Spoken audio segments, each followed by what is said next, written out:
Hey everyone, Jason Portnoy here, and I wanted to shoot this quick video out about how to write killer sales copy. And this is really meant if you're new to copywriting and you need some help, or you suffer from writer's block, or you don't know how to write a Facebook ad that generates sales, or you don't know how to write, you have trouble writing your sales letter or your VSL, your video sales letter. This is the perfect script that you could use. This mechanism, this approach or method, I should say, was taught to me by a good friend of mine, Ollie Bilson, who I'm now going to share it with you because it's definitely helped me, and I think this will help a lot of you as well. So what you're going to do is you're going to open up a Google Sheet, you're going to open up an Excel spreadsheet, and this is what's called the objection audit. So what you do is in column 1, you're going to write objections, right? That's the title of column 1. And underneath it, you're going to give every objection people have to do business when they approach you to do business. So it could be, I've never heard of you. It could be your price is too high. It could be, why should I trust you? I don't know if this is for me. I've been burnt in the past. What happens if I buy your product and it breaks and it doesn't work? Just if you're selling something that delivers results, how fast will I get results? All those things, every objection, just go and start naming them all. Go through them all. Why would someone not want to do business with you? Why would someone not want to buy? What are the biggest things that they could have? If you've done sales calls, you probably heard it on all your sales calls. If you do customer surveys, you probably hear from your customers or probably see comments on ads of why people don't want to do business with you.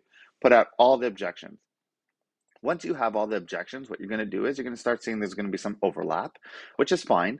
And you're going to start kind of merging them a little bit. But then what you're going to do is you're going to rank them in order of what you would need to solve first. So your price is too high would come after who are you? I've never heard of you. That's probably the biggest objection for a lot of brands, unless they have a big brand name.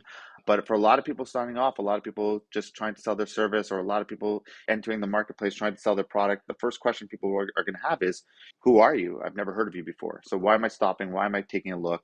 I've never heard of you before. And that will come before you're too expensive, because they'll never see the price until they hear of you.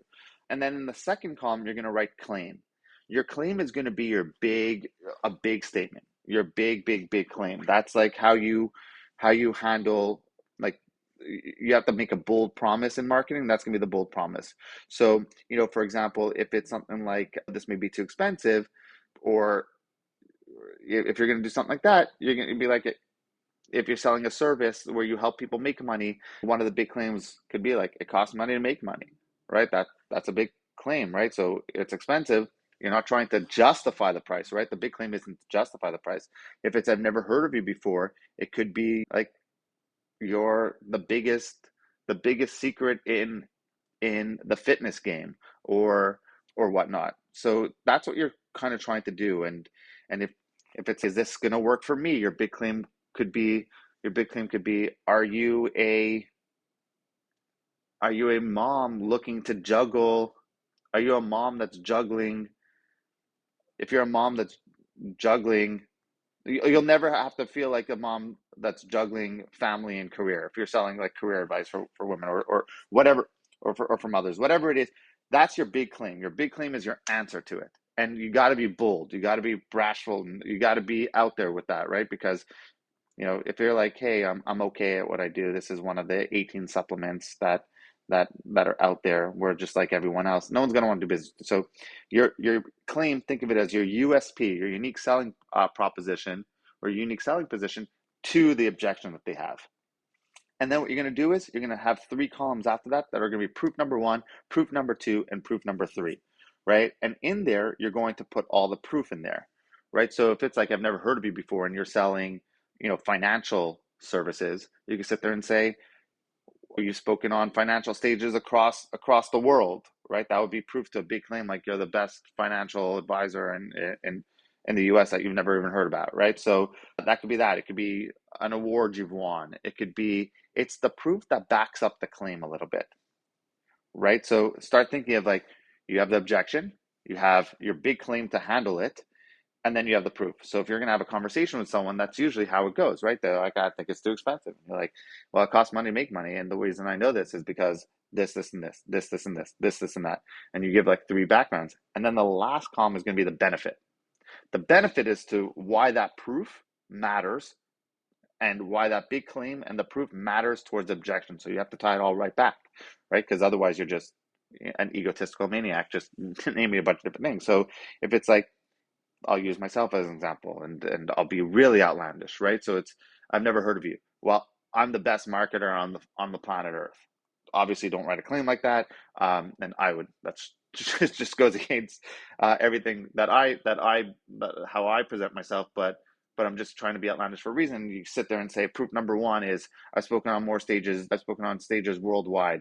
I've been featured in all these articles and press as a thought leader. I'm a contributor for Entrepreneur. Proof number three would be, I have a podcast with all the top guests in the world, and they all have this to say about me and whatnot. That's a proof. And then the benefit to all that would be, so you can rest assured that I'm not talking out of my ass, pretty much, right? That's kind of how you tie back the benefit. The benefit is, so what I'm telling you is tried, battle tested, validated by all these stages, by all these people, right? Everything I'm teaching you is validated because of all the stuff that I have and all that proof, right? So usually the benefit is like, so you can, or all this to say that, or it's your way of tying it back in order to kind of really get them to understand your proof, your claim, and the benefit to their objection. So once you do that, so you go through it all, right? So you write the objection, right? We just did who are you for myself. You write your big claim. You write proof number one to that big claim, proof number two to that big claim, proof number three to that big claim. The benefit, why should you care about all that? Why does that even matter to who I am? And why does that matter towards your question, right? Because you have to understand the psychology of the question is, who are you, right? Before I do business with you, I want to make sure I can trust you. Who are you? That's what you have to do. So if you're selling supplements and it's like, is this for me? Or how do I know this is going to work? Well, or who else have you helped? You got to sit there and say, we're the number one recommended supplement in this field. That's a big claim, right? And then it's the proof. We have a dozen of athletes using it.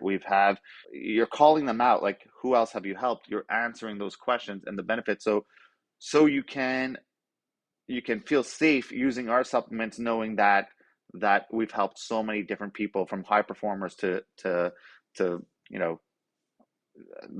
recreational athlete to the father who just wants to feel good picking up his kids. So that's how you tie it back in. So list all your objections, write all the claims, write all the proofs, and then what you do is you start writing your ad. So each one of those could actually be its own ad.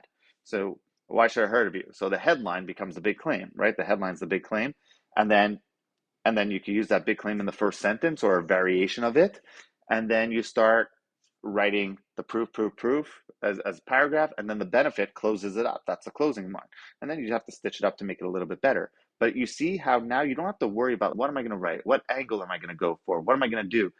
The easiest way to get people to buy is solve the objections before they even hear of you, before they even get to give you an objection. If you could solve objections before they even come and handle them before they can even present it for you, then you just remove any friction from the sales process and get to do it.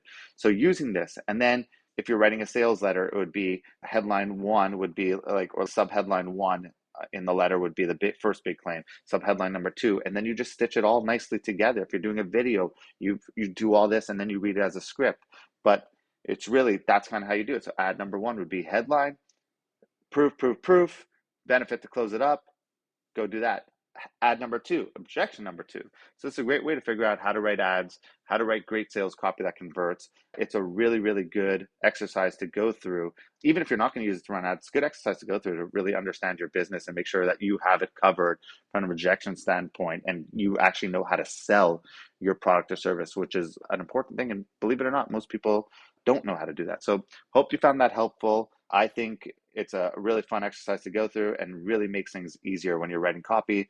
If you have any questions, feel free to reach out, comment below. Put a link to this template that we have, but it's super easy to create one on your own. But here to answer any questions you have, feel free to reach out, and thank you.